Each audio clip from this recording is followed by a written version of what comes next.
Welcome to Servant of the Fates.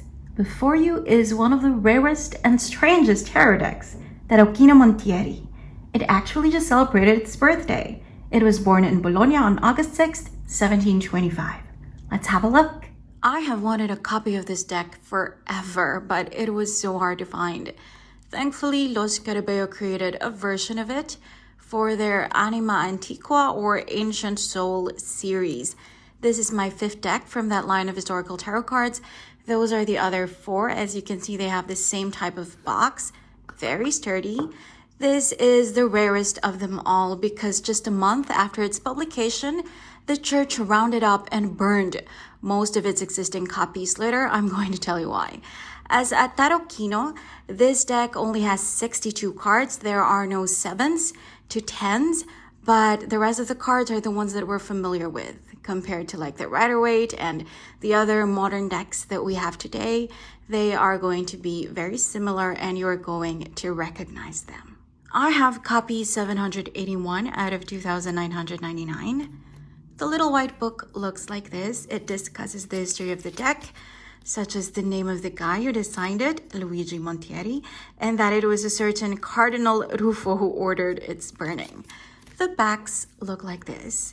It says Divisione dell'Europa because this deck discusses the political and, more importantly, geographical divisions in Europe at the time. For example, this one, it says the kingdoms of Europe and their capitals. So for Spain, you have Madrid. For France, you have Paris. For Portugal, there's Lisbon. For England, there's London, and so on.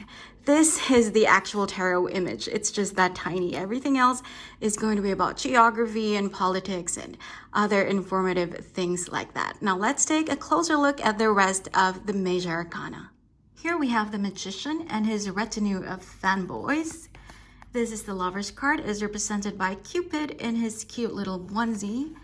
And here we have Justice, who looks like she's afraid of her scales or something, like they're hot off the grill.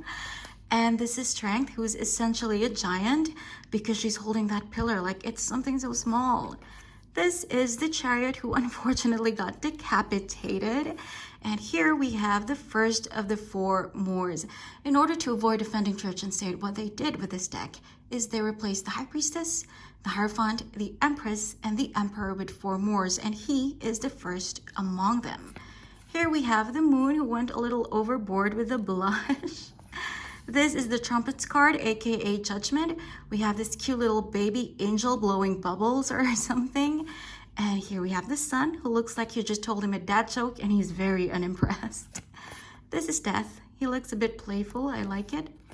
The World. The Hanged Man.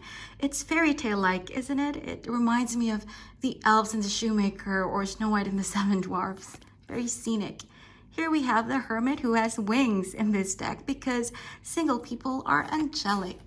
This is the Wheel of Fortune, the Star, Billy Goat Gruff, also known as the Devil. Instead of the Tower, we have the Lightning card. This is Temperance, who looks like an ordinary woman in her kitchen concocting poison for her enemies. And now we come to the other Moors. Look at them. They're like triplets. You have one for Asia, one for Africa, and another for America. And now we come to the reason that this deck was burned in the first place, the Fool. This card says governments of Europe. For monarchies, you have France and Spain. For despotic governments, you have Turkey and what is now Russia. For aristocratic, the example given is Venice. For democracies, you have Switzerland and what is now the Netherlands. And then for a mixture of monarchy, aristocratic, and democratic, you have parts of Germany, you have England and Poland. And then for Bologna, the birthplace of this deck, it says mixed. When in fact, at the time, Bologna was a papal state. So it should have said church or something like that. But to suggest that it's mixed, that there's equal reign, equal power between church and state, the church found that very offensive and insulting and provocative. And that is why they rounded up most of the existing copies of this deck and had them burned. So as you can see, the reason was not religious or moral as one would expect, but rather entirely political. It's all the Fool's fault, as usual. The Minor Arcana features the heraldic banners of the elites in Bologna at the time, so the number of the pips matches the number of the banners. This is the Ace of Cups, as you can tell, followed by the Two of Cups, 2 banners, 3 of Cups, 3 banners, and so on. This is the 4 of Cups, the 5 of Cups, and the 6 of Cups. There are no 7s to 10s. So now we have the Page of Cups, who looks like he just ran out of pizza. It's very sad. This is the Knight of Cups, who fell off his horse. We have the Queen of Cups and the King of Cups, the guy on the box. And the other pips look like that. We have the Suit of Coins, or the Suit of Pentacles, as we call it now. This is followed by the Suit of Batons, or the Suit of Wands. And finally, we have the Suit of Swords. So as you can tell, this entire deck is filled with geography, politics, and heraldry. When Luigi Montieri created this deck, he did it for infotainment, to mix education with playing, as tarot was just a game back then. Because of its history and design, Tarocchino Montieri is one of the rarest and strangest ever tarot decks. To see my top 10 ancient tarot decks, check out the link below. Thank you for joining me today. I hope to see you again soon. Take care.